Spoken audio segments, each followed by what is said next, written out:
This morning. Good morning, I'm Caroline Mueller. We're right at that 6 a.m. mark this morning, and today's date is February 17th. Let's check in with meteorologist Megan Desmol for a look at your forecast this morning. Now, Megan, it was very chilly when I was walking out the door this morning. I think maybe even some snow flurries. What temperatures can folks expect when they're heading out the door this morning? Well, you are very right. It is very cold outside. We are talking 20 degrees across the board. It's going to be a cold day, and we have had tons of flooding across eastern Kentucky and tons of water still on roadways. So with these temperatures, you could see not only the flooding, but also some icy spots on those roads as we are well below freezing for many cities. I mean, we're talking 19 degrees in Wise. Heading to the afternoon, we will get above freezing, but not by much. Most areas 1 to 2 degrees warmer than freezing, with Moorhead and Grundy under freezing at 31, and same thing for Logan and Clintwood at 30 degrees.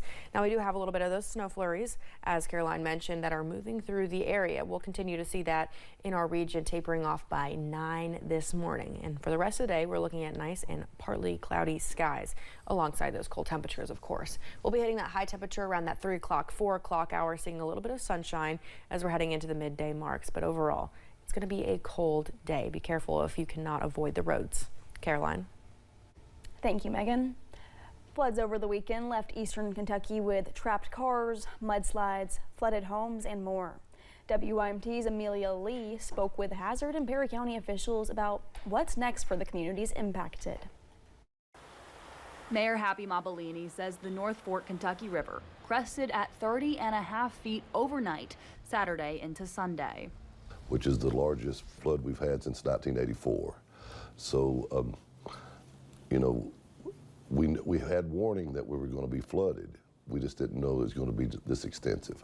He says this flood is bigger than past floods since it covered parts all throughout Perry County. In 2022, it was awful, but it only covered part of the county and this town. This one covers the entire county. With more than 100 water rescues taking place with the help of fire and police departments. Perry County Emergency Management Director Jerry Stacy says if you are in a life-threatening emergency situation, to call 911. We're still focused on making sure that you know, we're getting people out of harm's way. That's our main focus at this moment. Mayor Mabellini says the water plant is up and running, but if folks do not have water, there is a solution. The areas that that does have issues, we will be putting, hopefully by tomorrow, we'll be doing water drops in those areas. Stacy says he understands that folks are worried.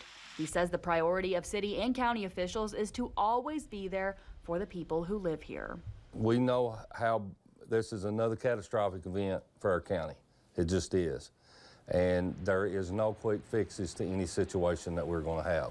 We will work tirelessly around the clock to meet every need that we possibly can for the citizens of this city and county. With a continued sense of resiliency throughout eastern Kentucky.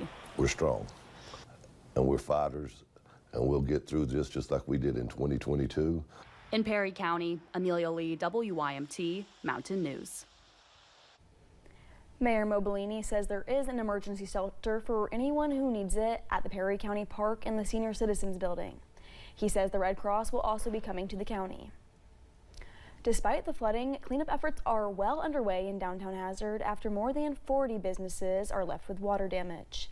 While business owners were prepared for a flood, many were caught off guard by just how high the water got. Some in low-lying areas experiencing water up to the second floor.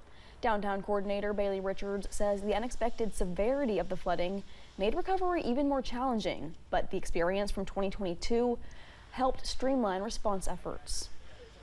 I knew what we were going to need. I knew that we were going to need volunteers. I knew what muck out was and all of those things. Also, we had a lot more understanding that a flood was coming. We may not have understood the scale, but I knew that we were going to be preparing for a flood.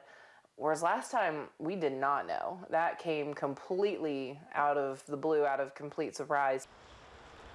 Volunteers can sign up through a Google form, and an Amazon wish list is being set up for needed supplies. City officials say cleaning supplies are at the top of that list. Those can be dropped off at Hazard Coffee Company today. Details on flood recovery resources, volunteer opportunities, and ways to donate are on our website, WYMT.com. Let's take a look at some photos of damage caused by flooding in eastern Kentucky. This is a picture of Kentucky Route 40 near the intersection of Kentucky Route 581 in Johnson County. Emergency management officials took this photo a little bit before 11 yesterday morning. You can see emergency vehicles sitting on the other side of the underpass. Here's another photo taken out of Paintsville, courtesy of K94.7 FM WKLW. This is one of the buildings sustaining damage caused by winds over in the Rock City Plaza area on Broadway. You may also remember a building caught fire recently over in that area. The building was used to store materials and other things for Castle's roofing and gutters. Road crews in Leslie County were hard at work to ensure roads are safe for members of the community.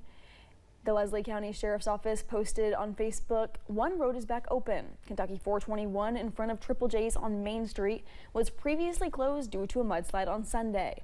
One lane is now open, and we urge drivers once again, turn around, don't drown if you feel unsafe. Parts of Pike County saw more than 4 inches of rain. In Pikeville, the flooding caused water to rise in the Lavisa Fork up to 46.68 feet, cracking the top 5 for historic river flooding.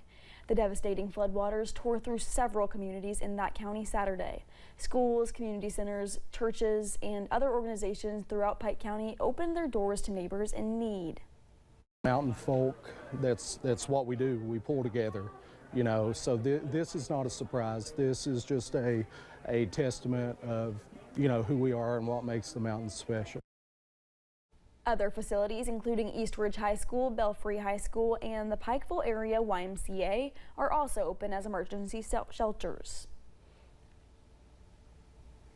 Pike County Judge Executive Ray Jones also issued an executive order earlier prohibiting travel to and through flooded areas, and even issued a curfew. We have more details on this at WYMT.com. There was also rescue operations in Pikeville during the weekend. This is a video from former WYMT anchor Jill Dotson. The rescue operation happened in the Lakeview subdivision at approximately 1:40 in the morning Sunday. Dotson told WYMT that the Walmart bridge was closed roughly 30 minutes prior to when this happened overnight. Governor Andy Beshear hosted a briefing on Sunday due to damage caused by the rainfall. Officials say at least 9 people died as a result of the severe weather. 3 of those were out of eastern Kentucky, 2 men from Pike County and 1 man from Clay County. During his briefing, the governor says with snow in the forecast later this week, we're still not out of the woods when it comes to dealing with severe weather. This emergency phase we're in is going to last at least a couple more days. That's the type of event we're dealing with. President Donald Trump approved Governor Beshear's request for an emergency disaster declaration for Kentucky. With the approval, FEMA announced that federal funding will now be available to the state to supplement response efforts to areas affected by the severe weather.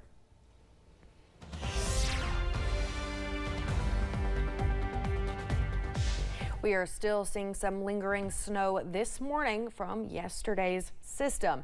Now, as we take a look at the snow moving through our area, it is lightening up over the next couple of hours. And by the time we get to 9 o'clock, when most people are at work or school, we are seeing that clear out, looking at partly cloudy skies for the rest of your day. Now, as we go into Tuesday, we have another chance of snow, but we will not see that until we're heading into the afternoon hours. Now, current temperatures for the day are very cold. We are in the 20s. This morning, looking at the teens as you're traveling towards the Wise, 19 degrees. This is significantly below freezing, so we do see some freezing icy patches on those roads. If traveling is unavoidable, make sure you are being careful this morning. High temperatures will be slightly above freezing. We're looking in the 30s, upper 30s traveling more towards Tennessee, and low 30s as you're traveling more towards Ohio.